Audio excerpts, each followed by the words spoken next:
surprise live from Greece that we were going to try to do yesterday, but we are live. Let's tweet out the link, get some people in the chat. Willie is in Athens, Greece at the moment for Cadet Worlds, technically called U17s, but we refuse to acknowledge that. That's right. All right. Welcome to the show. We got some Cadet World updates. We got some news tidbits. We got some commentary for you. Let's have a morning. Let's have a real day. Let's have a day. Well, half your day is over, as we were just talking before we pushed the live button.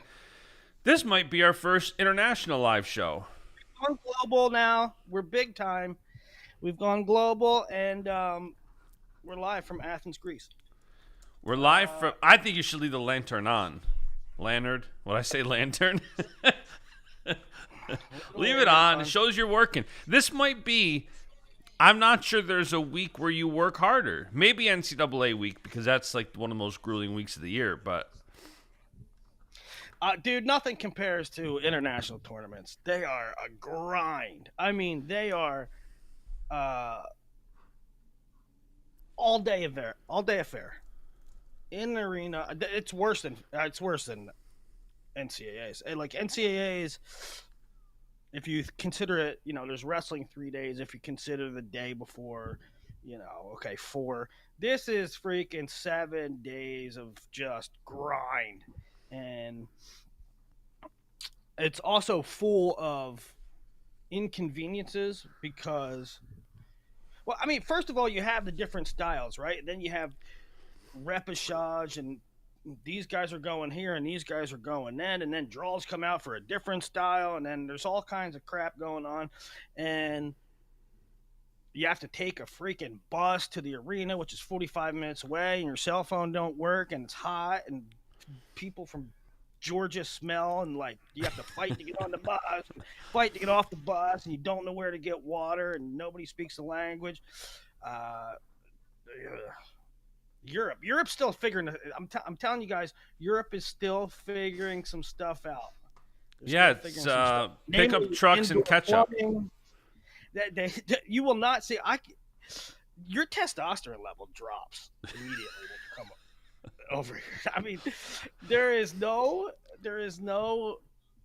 Everybody drives a car that's as big as an NBA player's shoe. They don't eat as much meat. There's a lot. They're still working on indoor plumbing. They still haven't figured out showers. I mean, yeah. And there's no ketchup, it sounds like. I want ketchup with my French fries. I understand these Europeans. Listen, they dip their French fries in mayo. I tried explaining this to Mark Hall. That's fine. Mayo's fine. I would prefer ketchup, but like they also have this mayo that's like pink. It's pink. They mix something in it. It's weird over here, at least in Athens. I don't know. I got a freaking prosciutto sandwich yesterday. Ooh, that sounds good. Did? No mayo. You get a sandwich, you get mayo and cheese and meat, right? And vegetables. This had no mayo. It had cream cheese. What are you doing? How are you not making a vlog of Willie Does Europe and just all these nuances? Oh, it's every time, and it's going to be worse. I'm going to tell you why. Because I'm pretty sure I don't feel like flying back. And so I think I'm either going to fly to another country and like hang out and then go to juniors in Bulgaria, or I'm going to fly right to Bulgaria. And I can promise you that Bulgaria will be even more third worldish. I mean, I like it. I enjoy it. It's different. But even Italy, even Greece, which is well developed, it's still like full of just like they didn't figure stuff out yet. Go over to Santorini. I heard it's nice over there. All right. I heard it's very clusterfuck. claustrophobic, especially at this time of year. Just Do you want to dive right into Cadet Worlds? Do you want to dive into some other topics before we get into Cadet well, Worlds? let's give a update from a synthesis of what happened at Cadet World. It started with Greco. We won 3 bronze, which is more. We've never had 3 medals since in the modern era, which I say the modern era. They had Cadet Worlds, and they had Cadet Worlds in some form or fashion from the 80s until 2000. From the 80s until like sometime in the 90s, right? But it would be every 2 years, and there'd be like 3 countries that went. Like there was one Cadet Worlds in Canada one time that was like United States, Canada, and another country. So it hasn't really been robust. It hasn't been really a big thing. And then in like I think 98 they stopped it. And they brought it back in 2011. So when I say the modern era, and when they brought it back in 2011, then it was really worldwide. Yeah. Like, all the countries showed up, right? So, I get some people like, oh, this guy medaled, he took bronze in '83. Like, bro, there was 3 countries there. By showing up, you get a bronze. Yeah, it doesn't count. But so 2011, I consider the modern era, and we have never had 3 Greco medals in 1 year. And so, relatively speaking, it's a good year for the cadets at the Greco level. The women started. By the way, one Greco note too I'll say is that like for Greco to grow in the U.S., I think it starts at the cadet level. Like that's how the success follows these guys from cadets to juniors to senior level. So for Greco to make this changeover where we have more fans watching it, winning cultivates and winning breeds fandom. So as these young guns have success for Greco, that's great for the people who are like make Greco great again, make America care about Greco. Like this is what helps that. I was having a conversation with Izzy Silva, a former Fresno State coach, and now he has a club in California. His one son won Fargo in freestyle. His other son made the Greco team for cadets. And they have workouts. One convenient thing is that in this hotel, there's almost all the teams, and in the lower levels, there's meeting rooms, and the teams eat there. You get your credentials, and there's mats there, and they work out, and so there's a lot of convenience in it all being in the same building. But they were having a workout one of the first days here, and I was sitting with Angel Cejudo and Izzy Silva after practice, and we're just chopping it up, talking about all kinds of stuff. And Angel was saying about starting to get athletes at Valiant Prep that just do Greco. Like they don't wrestle freestyle, they just do Greco. And I think I've always said that's the way to go. If you look at Greco guys that are pure Greco guys, they look different, they move different. When you mash up these styles and you wrestle one style one day, one style another, it doesn't work. And I really think if you're going to improve Greco, you're going to start it young. You're going to start it exclusively. And so so I think Angel's on the right path there. So that's Greco. Girls started yesterday. We put 3 in medal matches. Morgan Turner becomes the first U.S. athlete ever to win 3 medals at the cadet level. That's wild. I thought it was just girls, but then you said that even none of the boys did it. Actually,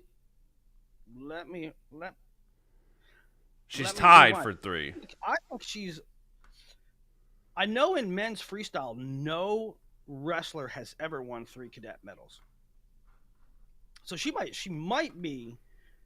I don't know if a girl has done it. She's definitely the first American that's won 3 medals. She might be the first person on the planet that's ever won 3 cadet medals.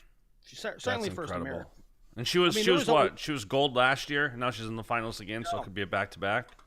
she was gold 2 years ago. Last year she That's was right. bronze. This Gold, year she's in the bronze. final again. And she's amazing. And there was only two boys ever from the U.S. to make three teams. Taylor Lamont did it in Greco, and Robbie Howard did it in freestyle. So not only has Morgan Turner made three teams, she medaled three times. Incredible. So we have three medal matches tonight in a couple hours, including Morgan Turner going for a world title. And we went 8-1 in this morning's session with the second flight, putting 4 in tonight's semis, and the fifth one, Cassandra Gonzalez, is still alive. So, and I believe it's 10 a.m. Eastern. Action resumes. yeah. What's interesting too is that, I mean, I ain't gonna mince words. Like, India's balling out. India put 4 in the finals of women's freestyle yesterday, and bro, they ain't 17. They're not 17 years old. So, do you think they're just lying about their age, and UWW turns their eyes? I don't think that UWW necessarily turns their eyes. I think that they're trying to figure out how to police it. It's Got it. I mean, how do you get birth certificates, right, and evidence from India? UWW is aware of it. I mean, one of the first world championships, first or second world championships I ever went to, Yanni not only was winning, but he was wowing. And there were a bunch of kids, including a number of Indian kids, that went up. You can ask Yanni about it. They went up to Yanni and they were like, "Hey, how old are you?" And he's like, 16. And they were like, "No, but for real." And he was like, "No, 16." And they were like, yes, but we know that, but how old are you for real?" So that's funny. So that's yeah, we're about halfway through. We got a good set of medal matches tonight, and some semifinals from the second flight, and then boys draws just came out. I think we had good draws overall. A couple of them, we have guys awaiting a pigtail. Tanner Hodgins drew Iran first round. Iran or Azerbaijan, I forget. Let me look. But draws were okay. Otherwise, how much stock are you putting in these cadets? Yeah. Willie, somebody was asking me yesterday if Morgan would be considered a favorite against the Japanese girl this morning. And honestly, for me, it's like, I don't, at the senior level, you can kind of get a clearer picture of how good they are. At the cadets, how much can you do that with these international kids? Like when you're looking at draws and stuff. Typically you can. I mean, the good countries are the good countries. Japan's good in women's wrestling at the senior level. They're good in juniors. They're good in cadets. Same with the Greco nations. The ones that are good in seniors are the ones that are good in cadets. Now, however, a fourth string girl from Japan is probably better than a lot of nations' number ones. But let's keep in mind, and I don't want to say there's an asterisk, but it is true. Japan, the Asian countries have this really weird thing where they value continental stuff bigger than the world championships sometimes. Wow. I remember one year, I think in 2013, Japan had a Greco world finalist, right? And I'm at the world championships in 2014, and I'm like, how come the Japanese guy, I wanted to watch the Japanese guy, he didn't come to worlds this year? And they were like, oh no, they have the Asian games this year. I was like, so what about the Asian games? This is the world championships. They're like, bro, the Asian games for them are crazy important. They're way more important than the World Championships. I'm like, you gotta be kidding That's me. crazy. The guy didn't go to the World Championship. He went to the Asian Games. So these cadets, the Japanese women's are like they're like fourth string, third string. So they don't care about it at the cadet and junior level, and then they get to seniors and they care then? No, they don't care then either. I'm Really? talking about seniors. I'm talking about I was at the Senior World Championships in 2014, and I'm like, where's this returning champ? Oh, I thought that was at cadets. That's crazy. Seniors. That's wild. Yeah. So they have Asian Games this year. So the Japanese women, that's not their first team. They're sending their first team to Asian Games. So Morgan Turner, even though it's still Japan, you'd probably put Morgan Turner as the favorite. Yeah, for sure. I would probably take Morgan Turner against their number one. Yeah. But she's so damn good. I would take, Morgan Turner's a beast. Jacqueline Bouzakis had the toughest draw of any American in any style. And she cut through it pretty well. She's in the semis tonight. Beat India head to head. And then Tana Fernandez. I just don't think, like, some of those girls, I don't know how much it matters if Japan's ones aren't here, because I think, like, Bouzakis, Fernandez, a couple others, they would have got it done anyway. Makes sense. All right, so that's the Cadet Worlds update. Action resumes. I believe its semifinals are at 10 a.m. Eastern, and then the medal matches from yesterday's action is at 11 a.m. Eastern. Yeah, baby. Live on Flow. What's going on? Hey, did you go to Bill's training camp at all? I have not gone yet. I'm going to try to go next week. You told me you were chomping at the bit to get there last week. I know, but I've got a couple clients that give me like these VIP access passes, and I haven't got them yet. So I'm just... Hollywood. You only go if you're Hollywood. No, they give me like these hospitality tent passes, which are nice. I bring my son. He can meet the players, play, whatever. What else? This is going all right, wide well, world of wrestling. Yeah, so I guess one thing we can talk about that happened, I can't believe it's been more than a week since we did a show, so lots happened. One of the biggest things in the past week, Hulk Hogan, dead, 72 years old, I believe. Yeah. I went on BBC Radio to talk about it.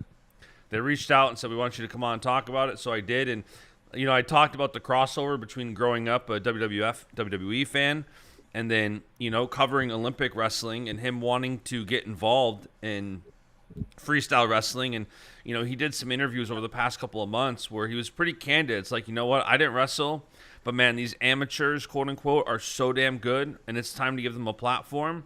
And you could tell how passionate it was. It wasn't like he's just licensing his name and image. This was like he was truly passionate about it.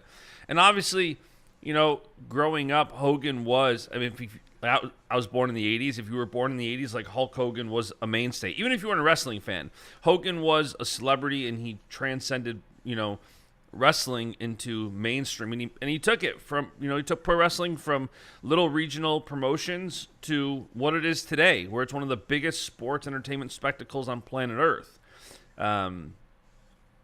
So yeah, that was a bummer. Yeah, I'm really thankful. I'm really thankful that he endorsed it, and his organization is giving, trying to give it a go for wrestling. It's a big deal, and there's a lot of opportunity if it works out. And we're gonna. The show goes on. He'll be missed, and I got, because people know I'm involved in RAF, and I got a lot of people reaching out and say, "Hey, Willie, sorry to hear about Hulk." I didn't know him too much, but the guys that I work with every day, they took it hard. It was hard for them. Eric Bischoff was tight with him. Chad Bronstein, super tight with him. Izzy really got close with him the last couple of years. So. Yeah, he was set to come on the podcast. He was going to come on. he was having like a neck surgery, and me and Izzy were trying to just nail down the schedule, but Hulk was down to come on the podcast, talk about RAF, and so I was really looking forward to that. And these last couple of weeks, he's had some health stuff, so we haven't been able to schedule it. And then this happens. It's like, man, what a bummer. But yeah, for the people asking about Real American, Eric Bischoff talked about it on a couple of shows, I believe. Like, it's going to go on. It's going to be honoring him and what he wanted to do. So Real American will continue as planned. Yep, I'm excited about it. The final match of the card will be released shortly. Like, it should be today or tomorrow. Is it a doozy? I think it is. I like it. I mean, it's a super stud against a foreigner. Whether you think that it's a great matchup or not, I like it. It's a world teamer, and I think that this world teamer needs some international competition before Worlds. So, yeah. I love the promotion that they're already coming out with. Like the Gomez video was great. Like the content being created around the storytelling. Obviously, it's still early, so they're just going to start coming out. But yeah, I'm super excited for that. Willie, you want to talk a couple of coaching nuggets? Yeah, what do you want to talk about? You want to talk about? All right, so let's start. I'll go. What's that? Yeah, go ahead. So there's about 3 or 4 different coaching tidbits. We'll start with TJ Dudley at Campbell was elevated from assistant coach to head coach. Yep. TJ, I know him pretty darn well. South Carolina kid. I had a kid. So like, man, it must have been 2009 when I was writing for the Open Mat. I had a 2008 maybe. I was working with Ray Brinzer at the time. He owned the Open Mat, and I was writing for him, and we wanted to put together a camp with Ray Brinzer. I don't know if you remember Ray Brinzer. He was a pretty big star. Well, he was like the number 1 guy in the country in high school, and then he did really well for the Hawkeyes. So I was working with Ray Brinzer, and we did a camp at Clarion, and we had kids from all over the country. And one of them was, I'm making this a really long story, but one of them was a kid from Oregon named Brandon Griffin. And Brandon Griffin came to the camp, and we kind of got close. He ended up going to Lehigh. And for some of you other guys, maybe some of your West Coast, college fans, you might remember Joey Palmer. He was a really good, I don't think he ever he might have AA'd once, but he was from Washington and went to Oregon State. Drew Templeman was NCAA qualifier for Wyoming. Mitch Minotti made the semis for Lehigh. Anyway, these guys were all at the camp. And this one particular kid, Brandon Griffin from Oregon, I got pretty tight with him. He was a really good kid. His dad was a really good guy. He went on. He won Super 32. And the next summer, he was like, said, hey, he was actually thinking about going to Blair. And he said, Willie, can I come stay with you and, do some training and stuff? So he came and stayed with me, and I would drive him over to Blair Academy.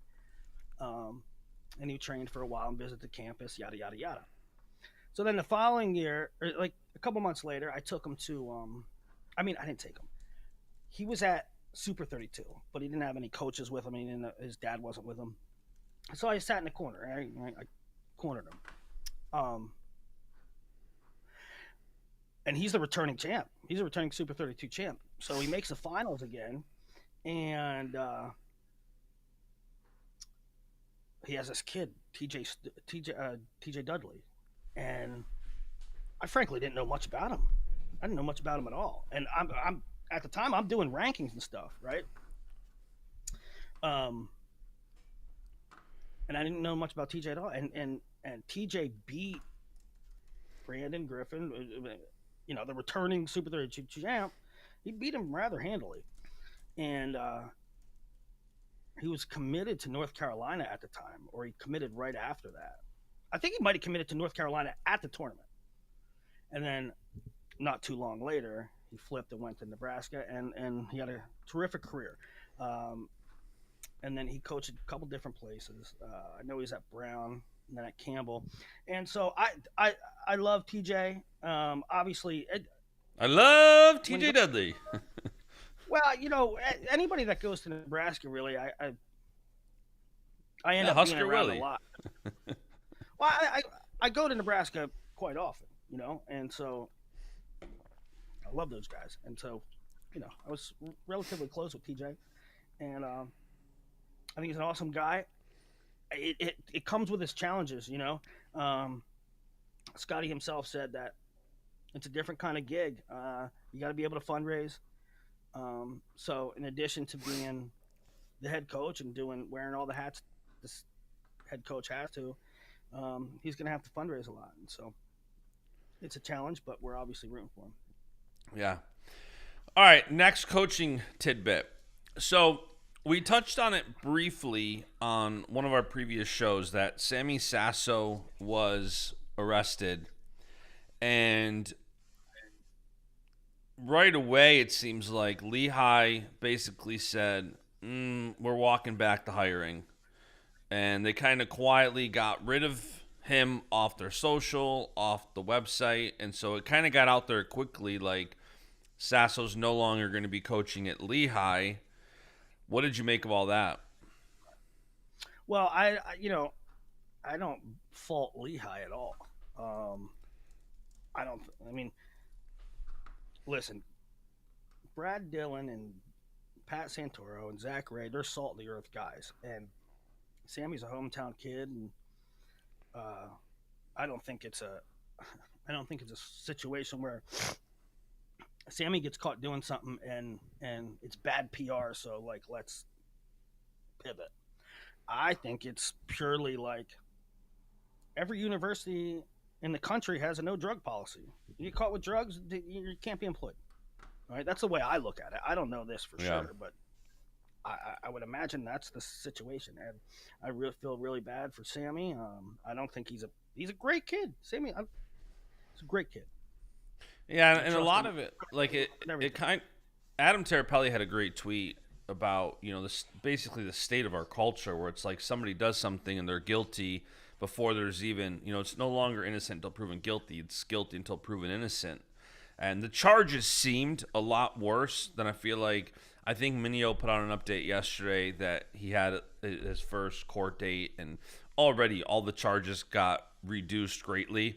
Because it went from like having an unregistered gun in the car to it's actually his gun that he owned and had right, but he didn't do the right paperwork to transfer it from Ohio to PA. So, but like you said, the THC, I think it was like it's kind of crazy too, because in this society now, like I'm pretty sure you drive over one state line, it's legal. Drive over another state line, it's legal. But like you said, like the university's kind of more black and white with it. So it's Yeah, unfortunate for Sammy. It was a great fit. Everybody was really excited about him coming back to PA. So yeah. not sure what happens with him now. I don't either. I thought he. I think Sammy is a special type. There's a few kids every once in a while that graduate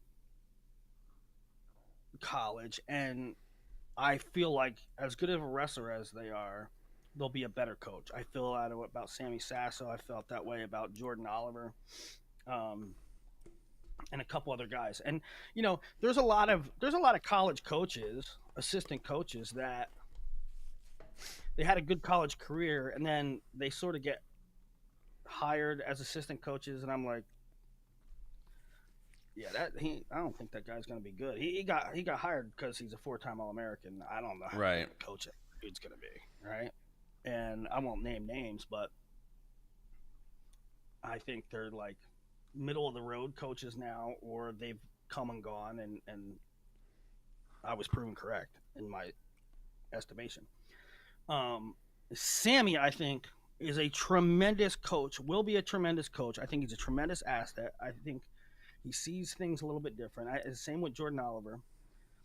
Uh, and it's a shame because what I worry about is this following him around forever. Yeah. Is this going to prevent him from getting a job ever? Yeah. Yeah, it's unfortunate, especially with him going back home to Easton. Like, it was such a good fit. Curious to see now who Lehigh brings in. You have some rumblings of who you think it might be that we talked about. There was a guy on campus this week interviewing for it, and we'll see how it goes. So yeah, another coaching nugget is, Fred Minnick really put this one on my radar. Brayton Lee to Bellarmine. You know what? I don't know if you guys remember. Probably 2 or 3 weeks ago, I was in Chicago for RAF stuff, and at the same time, Izzy was having like a Fargo camp, preparation camp, and one of the assistants from Bellarmine was there, and he told me that they just hired Brayton, and I totally spaced it. I forgot to tell you. But dude, Brayton Lee is awesome. Well, thankfully, our guy Fred Minnick let me know kind of early. Yeah. That's a big get for Bellarmine. Yeah, really, really great get, and I think Bellarmine has a lot of things going for him, and I think they're, first of all, Ned Shuck really recruits well, and that is respective of what they are, and I think it's going to take a little bit of time. I think Ned does the work, the research, identifies the guys, and he will start picking up a couple pieces of really good talent, and yeah. So did you happen to see the video they put out to announce Brayton Lee? Super well done. You got to watch it later on Instagram. Like, super well done, where it talked about, like, this was the first year Bellarmine competed at D1, had an All-American, and, like, it was a really well put together video. So you can tell that they're going all out and they're really trying. I love to see it. Yeah, good.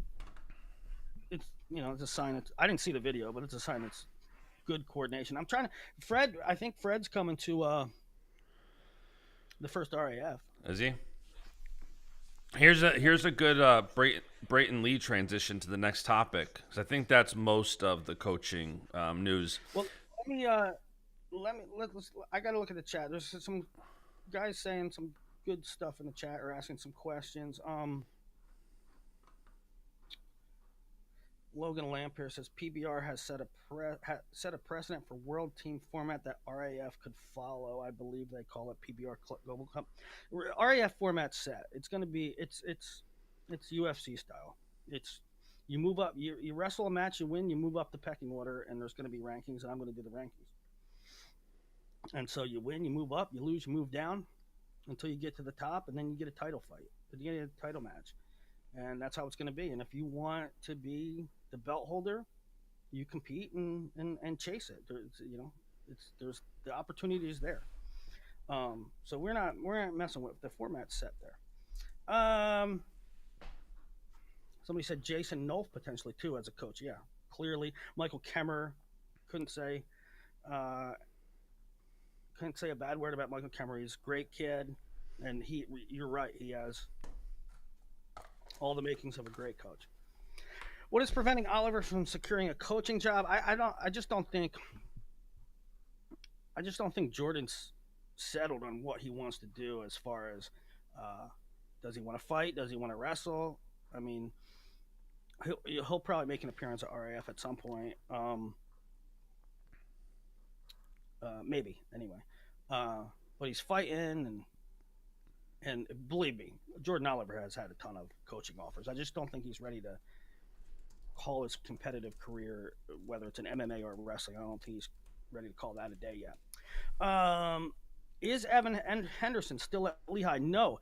Evan Henderson was at the RAF social in Ohio a couple weeks ago. Um, I was talking to him. He left Lehigh and went back to Western PA and is a sales rep for Takedown Sportswear. Um,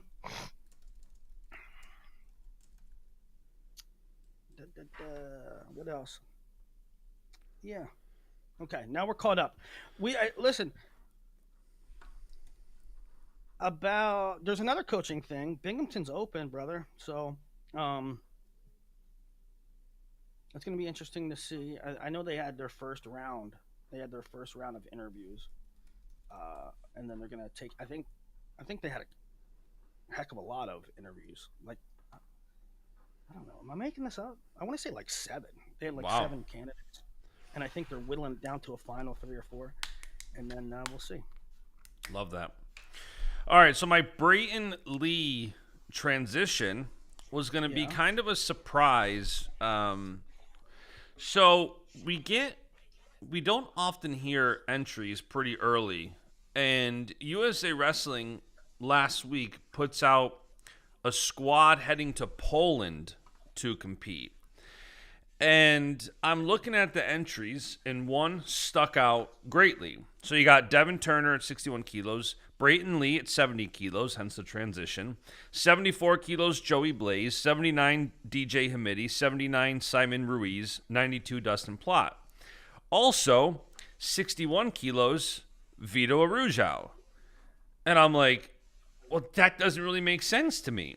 You don't typically see a guy who is in Final X, doesn't make the team, and 2 weeks later goes and competes. So, I'm sorry, who? Vito. Oh yeah. I didn't get that either. I saw that. I didn't understand that. Like, he looked visibly hurt. Like, if in match 2, if he wasn't hurt, then I don't know what the hell's going on. Yeah, and it's like he had that 9-month or so layoff where he didn't compete from Worlds to Final X, and even then, he delayed his Final X wrestle off a month. And again, there's 2 weird things here. One is that I cannot for the life of me remember the last time somebody lost Final X and then went and competed. Call it within the next month. If there's an instance, comment it below and let me know. But typically that's their off season. You know, you go through Final X or World Championships, and then you rest up. Then you start again in late fall, early winter. So if he is to the point where he's not 100% healthy or whatever, it was an interesting addition. It is. And maybe he's not. Like, USA Wrestling put it out, and I think Spartan maybe also said, like, we're behind our guy, he's competing soon. So unless that changes, but I was like, I mean, good for Vito. Like, if he's healthy, and it's one of those things where it's like, well, I just got to get back out there. Good for him. Like, I'd love to see that. You just typically don't see that. Yeah. Listen, I hope he's healthy. He just seemed not to be. If he is healthy, I'm always scratching my head about why guys don't wrestle more internationally. Like, if you're going to be at an RTC and you're going to try to, if you're at an RTC, your goal in life, in the immediate future, is to become the best wrestler you can be, right? And yet we see guys that train full time at RTCs, and they wrestle 4 matches a year. I know. I don't get it, right? So I do like that Vito's going to go get more matches. That's what you should be doing as an RTC athlete. But it's just a little confusing considering he didn't look 100%. Yeah, and also, too, it's like typically, when I said, like, typically you see a guy who, if he doesn't win at Final X, then he takes the time off. Vito is a little different because he didn't wrestle for 9 months. So it might just be that he's finally back on the mat and he wants another competition because he doesn't need to take a break. He just took one for, 9 months. So that could be that as well. You know what? When you say that, that's my point. Like, if you're going to be at an RTC, you're going to try to, if you're at an RTC, you're going to try to become the best wrestler you can be, right? And yet we see guys that train full time at RTCs, and they wrestle 4 matches a year. I don't get it, right? So I do like that Vito's going to go get more matches. That's what you should be doing as an RTC athlete. But it's just a little confusing considering he didn't look 100%. Yeah, and also, too, it's like typically, when I said, like, typically you see a guy who, if he doesn't win at Final X, then he takes the time off. Vito is a little different because he didn't wrestle for 9 months. So it might just be that he's finally back on the mat and he wants another competition because he doesn't need to take a break. He just took one for, 9 months. So that could be that as well. You go to the U.S. Open, you qualify the trials. You go to the trials, you qualify for Final X. Then Final X is over. We're talking about a window from late April to mid June. And if you don't make the team, we're talking about a month and a half. And you just said, if you don't make the team, they usually shut it down. That's my point. Yeah. These guys are RTC athletes. They're spending 12 months a year training for a 6-week window. Like, if you don't make the team, go to France, go to Spain, go to Russia, go to the ranking series. I don't know. I don't get. RTC things don't make sense to me. The approach to competition at RTC is it's almost nonsensical to me. Yeah. We got a commitment last week. Who do we get? Villasenor's staying in Stillwater, which isn't really a surprise. I mean, he's literally in Stillwater, goes to Stillwater High School. Like, yeah, he already moved there. He was wearing the Okie State stuff, OSU on his headgear when he lived in Colorado. Yeah. So not really a surprise, but another good, David Taylor continues his strong recruiting. Yeah, and they have Nacho, who was junior trials runner-up, and they got Rockland Zinkin, who just looked amazing. He was third at the trials and at cadet trials and first in Fargo. He looked amazing. So they got a lot of depth at 120. I mean, who knows? Maybe Rockland eventually gets to 33. I think Nacho's probably like career 25. But, yeah, they got dudes. Hey, do you want a Willie was right 1 minute segment? I love when people tell me I'm right. Okay. Last week it was confirmed that Sammy Alvarez will not be going to Iowa, and you had said that, and that's why I'm giving you your flowers. You had said, like, I mean, Sammy told me, like, hey, this is the plan. I'm gonna go try to get another medical redshirt year, and then if I don't get it, I'm gonna stay there and train with the Hawkeye Wrestling Club. I'm moving to Iowa. So when a wrestler tells me something, I take it at face value, and we talked about it on the show. And you're like, I know he's saying that. I just don't see it happening. And then last week, it was confirmed, and now he's officially not moving to Iowa and is not going to be with the Hawkeye Wrestling Club. Wasn't he out there, though, already? I think he went out there. I don't know if he was living there or I don't know if he was just visiting, but I know, like, on social he shared like some content from there, but I don't know if he was just visiting or training or meeting with them or what. Yeah. Yep. Yeah. Yeah, I don't know what went south there. I mean, like you said, he was going to. He wasn't assured the medical, but apparently the plan was that if he didn't get the medical, he would wrestle senior level, and that fell through, I guess. I don't know. There's a lot of stuff in the chat. I mean, Logan Lamper keeps asking about exclusive contracts and RAF. Yeah, you got to sign an exclusive contract.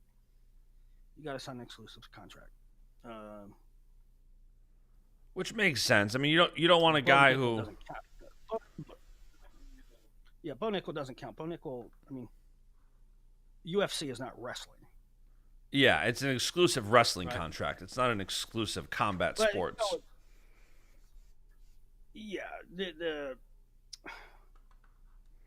contract also comes with multiple matches, right? So if you sign with RAF, it's multiple matches. So you can make a pretty decent buck over the course of that guaranteed contract, but also, yeah, no, I mean, if you fight in UFC, you're not fighting in Bellator, right? Yep. I don't know how else to say. No, I think that makes sense. You don't if RAF is going to be building guys up and telling the storylines and doing what they did with pro wrestling, with freestyle wrestling, then a wrestler on Raw is not going to go wrestle on Nitro. Like that, it's just the way it's got to be, I think. Yeah. Also, I keep like not seeing the chat because for some reason YouTube on my computer must be messed up. I have to hit refresh to see new chat messages. So if I'm missing any chat messages, that's why. What else, buddy? What else is going on in the wide world of wrestling? Well, I don't know. It's funny. I don't know how much we can talk about it and how much we can't. And we'll probably talk about it in depth once you get back to the States. But this whole, I shared out a graphic last week about Trump codifying and helping. I didn't say he did it. I said he helped save Olympic sports because there's a lot happening right now with the NCAA and with the NCAA. My understanding, correct me if I'm wrong, my understanding is the NCAA was basically trying to say, we don't care how many programs you have, how many different sports you have. And there was a number of law firms and people involved, Mike Moyer and the NWCA being one, that are saying, hey, we need to make sure that, for example, to be a D1 sport, you have to maintain 14 different sports. Elements like that will help save non-revenue sports and Olympic sports like wrestling. And that's very big news, and we haven't seen too much about it. And I don't know where everything is like officially in the pipeline, but I know it's happening, and it's absolutely huge for wrestling. Yeah, what I was told was that Mike Moyer of National Wrestling Coaches Association, and let me start here. I've often been critical of Mike Moyer, namely that, mostly that when it comes to saving wrestling programs, I've always said that the NWCA and wrestling in general has been reactive instead of proactive, and they don't do enough to prevent programs from creeping into being on the chopping block. What they do is they react when they are on the chopping block. That's been my criticism of wrestling in general and NWCA. Now, that being said, I clearly have to admit that I don't know everything that Mike Moyer does. He probably does a lot of stuff that I'm not privy to. All right, so I do need to scold myself for that.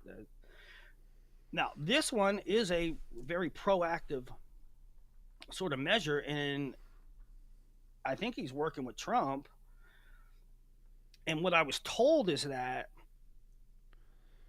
it's a measure to protect Olympic sports, and that they are going to have a hard number of, if you want to be Division I, you have to have X number of sports. Now, a lot has been leaked out, including a large document where it says they got to do this, they got to do that to be Division I. You got to do this and that and that. What I have not seen in all that literature that's been leaked is anything about a minimum of sports. And I've been talking to a number of coaches, and I talked to Doug Schwab 2 days ago about this. And I said, the number one thing is, I was told, the most important thing, I was told that they're trying to get a minimum number of sports. I said, if that happens, we're in a really good shape. If that doesn't happen, we're in a world of hurt. And yep. I haven't seen that been leaked. I haven't seen that been dangled out there yet, and that concerns me. Yeah, I heard it's either 14 or 16, and I heard it's all but done. So hopefully we get some official news on it soon, but I know that's happening. And, I've talked to Scotty about it a little bit, and, the things that are in the pipeline seem like they're great things. I have no idea what Doug Jacobs is talking about. Send me a link, Doug. DM me on Twitter and show me a link to, like, he's saying that storytelling's not good. Like, we've released very little. If you want to say that RAF hasn't released enough, I'm willing to take that. Well, and what I just responded to him in the chat too is the story. If you want to say storytelling's bad or the video quality's bad, send it to me because I don't believe you. well.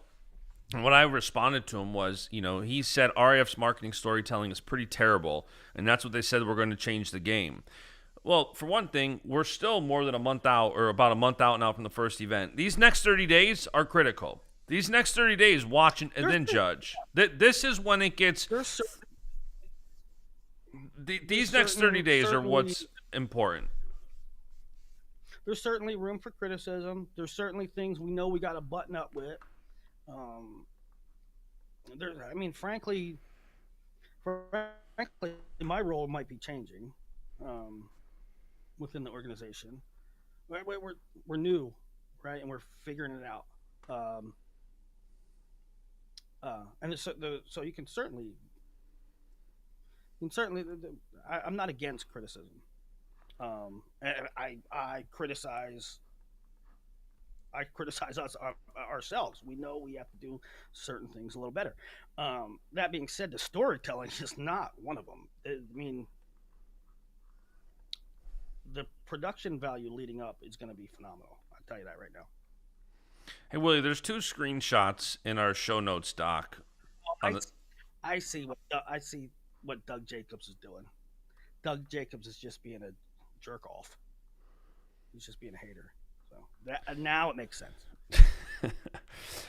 There's 2 NCAA related screenshots, Willie, on our show notes on the top of page 2.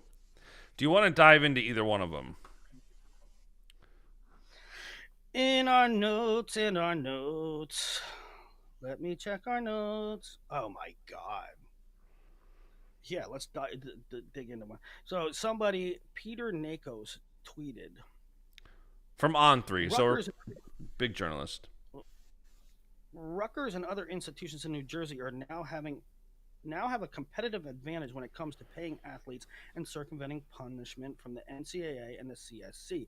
That's because their governor, Phil Murphy, signed some executive bill in New Jersey that bars the NCAA and I guess the freaking federal government from enforcing any laws on their institutions for payments regarding NIL.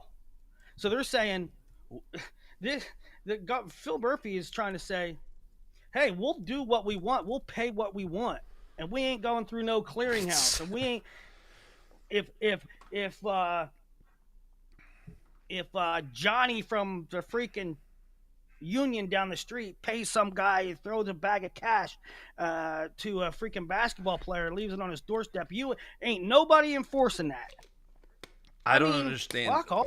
What are you fucking talking about? You're saying that that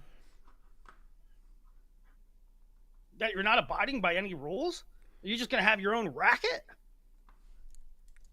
Good luck with that. I don't see how that stands up.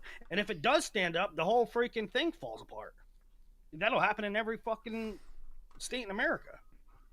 That's just stupid. That is actually that's a terrible, terrible thing by that governor. He's an idiot. So that's one thing. The other thing is, and this is stupid too, and I don't want to I know you guys, some of you freaking liberal guys are going to roast me on this, but I don't give a shit. The NCAA instituted a mental health hardship waiver pilot program, which means if you missed any significant time during your season, you can apply for a mental health hardship waiver, and you get that season back. Oh my God. Are you kidding me? That will be exploited more times than it's actually the case. Mm-hmm. That is just a loophole. What that is if I can't win the varsity spot, I will say I had some mental health problems and I'll get another year. Wrestle Madness, that qualifies as a Willie voice, by the way. Yeah, yeah, yeah, baby. I mean, are you kidding me? Oh, I wasn't. I was.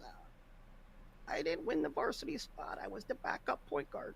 But you know what? I'm gonna say I was really struggling because my grandmother got diagnosed with Alzheimer's. Come on, guys. And like you said, that There should be a hard line. There should be a hard line. Let's keep some freaking sanity. It should be this, guys. You got 5 years to. You got 5 years.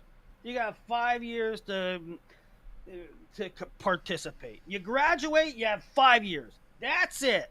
No loopholes. No, I pulled my hamstring. No, I went into the Mormon mission. No, I pursued other options. No, I went to JUCO, so these don't count. No, I had a mental breakdown. Stop. It's insanity. Everybody crying about I didn't get my fair shot. Life's hard. Life's hard. Shit happens. yeah, my whole thing is it's just Hey, like no Olympic years. No Olympic years. Shut up with the Olympic years. All you're doing, you're staying in school for 7 freaking years. Get a life.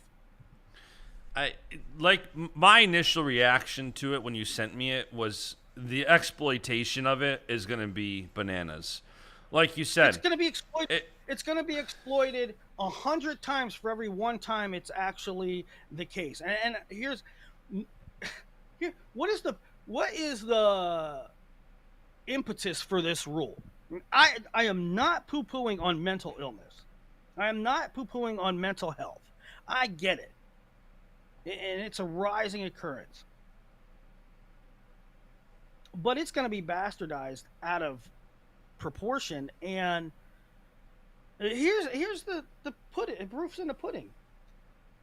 Name a single athlete in the history of NCAA. Now, I'm sure there's some, but you can't name them. Watch. Name a single athlete that didn't participate because of mental health. Name one. When did you hear the starting left tackle for Alabama had to sit out because he had some stuff going on in his head?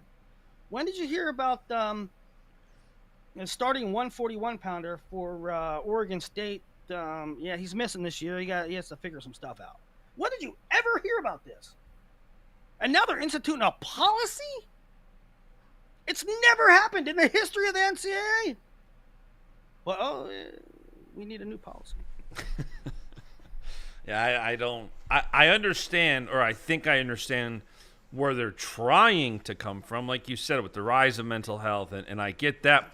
But implementing this, which has got to be one of the most black and white, yep, we're going to exploit this things that has ever come out from the NCAA. I don't think it's throw. The NCAA doesn't extrapolate anything. And I'll say this. The whole fucking world lives in a land of unicorn and rainbows. I mean, they don't think of they don't legislate anything practical. They legislate everything in a fantasy where the repercussions are totally bastardized. They're totally exploited. It's malpractice. Your mic's cutting completely out. I don't know what just happened.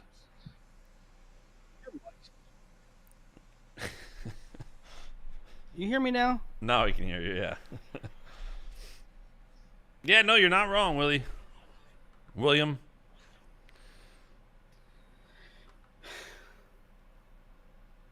All right. That 197 from Iowa State this year. I don't know. I don't know what we're talking about.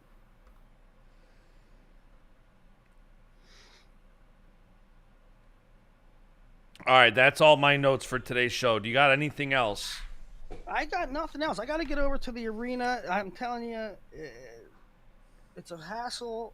I swear. They drive about a half mile that way, then a half mile that way, then a half mile that way, then a half mile this way to get back on the other side of this boulevard to go 45 minutes that way. International problems. They're not efficient over here. All right, that's the show. Maybe. right. So are you staying in Europe? Oh, wait a minute. Do you want to do Gable game real quick? I can't. I got to get to the arena. All right, hold on. Let me do it real quick. I'll do it. I have no PABs. Oh, that's all right. I'm gonna start with Kasich. All right, it's in the Big Ten, higher than 57. Higher than 57. What grade? Higher than a sophomore, junior or senior. Big Ten. Higher than a senior. It is in the Big Ten. It is in the Big Ten. Lower than third place finish. Lower than third place finish. Big Ten upper weight. Give me. Let's just go. Is in the Big Ten. Let's go. Let's go with a.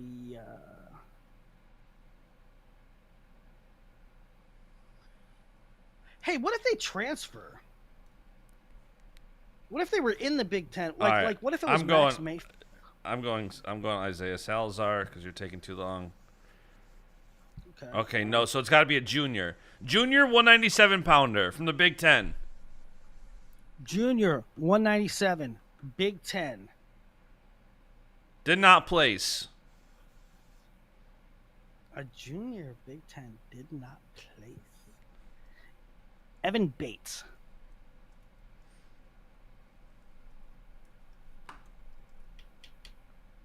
Correct. Evan Bates. Wow, good job. That's the Gable game with no PEBs. Well, we got it in 3? Got it in 3. All right, that's a show. We'll be back with another episode. Subscribe, comment, like. Wish Willie your best on his way back to the arena. Go Bills. We got a football game tonight.